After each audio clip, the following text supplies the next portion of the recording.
Every day began the same. The sun barely touched the window, but David was already up, cracking eggs, slicing bread, tying shoelaces. He was always humming quietly, the way his own father used to do. His daughter Anna smiled sleepily at the kitchen table. Liam dragged his backpack behind him like a tired warrior. To them, Dad was a dependable part of the morning, just like sunlight and cereal. But behind that steady rhythm, David was falling apart. A month ago, he lost his job. There was no warning. Just a short meeting, an apology, and a final paycheck. He walked home in silence. He could have told his children, but what would they do with that pain? So he pretended. He fixed a broken fence for the neighbor, delivered groceries, painted mailboxes. Each dollar earned was a thread keeping their home from unraveling. Every night after they were asleep, he left. Into the dark, into the cold. He sat alone on the park bench beneath the flickering streetlight. Sometimes he talked to his father, gone for years. Sometimes he just breathed. He never screamed, never cried loudly. But inside, he was drowning in fear, guilt, and love. The bills piled up like silent threats. Electricity, rent, groceries, medical. He learned to go without. No new shoes, no dinners out, no coffee unless it was instant. The fridge echoed emptiness some nights. He skipped meals so his kids didn't have to. Still, every morning he smiled. His wife left in spring. She couldn't take the uncertainty. David never blamed her. He just packed her things, closed the door, and kept going. He tucked in Anna and Liam that night like nothing had changed. But it had. Now it was just him and them. Then came the coughing. At first, he ignored it. Then the dizziness, the chest pain, the fatigue. The doctor said, "It's serious. You need rest." David laughed. Rest? How do you rest when your kids need dinner, clean clothes, safety? He walked out of the clinic and straight into another job. Anna noticed first. "Dad, why are you always tired?" Liam added, "Why are your hands shaking?" He tried to hide it. But children see. They may not understand, but they feel. And slowly they began to see past the armor. One morning, David collapsed in the kitchen. Panicked, the children called for help. At the hospital, he finally told the truth. About the job loss, the illness, the worry, the late nights. He apologized. But Anna held his hand and said, "You never needed to say anything, Dad. We saw it. We just didn't know how deep it went."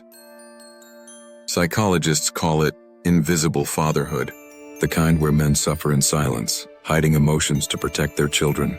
Studies show that fathers in financial distress often experience unacknowledged anxiety and depression.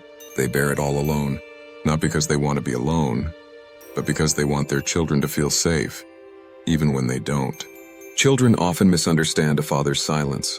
They think he doesn't care, but often silence is the care. In David's final days, he couldn't walk far, but he still asked about their school. He still tried to smile. One night, Anna whispered, "I see you, Dad. I know everything now." His eyes softened, and for the first time, he let a tear fall freely. Because to be seen, not as a provider, not as a protector, but as a person, that's all he ever wanted. So to all children, if your dad seems distant, ask him how he's really doing. Look into his tired eyes, sit with him, and whisper the words that mean more than any gift. "I see you, Dad."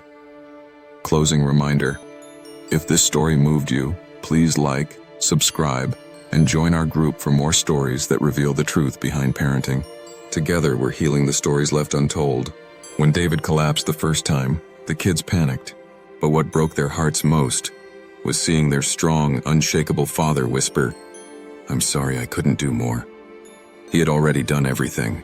For years, he was their shield. He gave up his sleep, his health, his own dreams, so theirs could survive. He never complained. He just loved. Psychologists call this invisible fatherhood, where a dad sacrifices everything behind the scenes, unnoticed. Studies show that fathers in financial distress suffer silently, hiding emotions to protect their children. They are more prone to depression, anxiety, and chronic illness, not because they don't care, but because they care too much. Children often misunderstand this silence. They think their father is distant, uninterested, or cold. But in truth, he's holding back tears, hiding stress, suppressing pain, just so his kids can keep smiling. In David's final weeks, his kids finally saw. They stayed by his side. They read him bedtime stories this time. Anna whispered, "I know what you did, Dad." And he smiled one last time, because that was all he ever wanted, to be seen, to be understood. Let this be a story not of sadness, but of awakening. Not every father who grows quiet is leaving. Some are just trying to protect you from the storm they carry inside. So if your dad seems distant, ask him how he's really doing. Sit with him, look into his tired eyes, and say, "I see you." Because sometimes, that's the love they've been waiting their whole life to receive. If this story moved you, please like, subscribe, and join our group for more stories that reveal the truth behind parenting. Together, we're healing the stories left untold.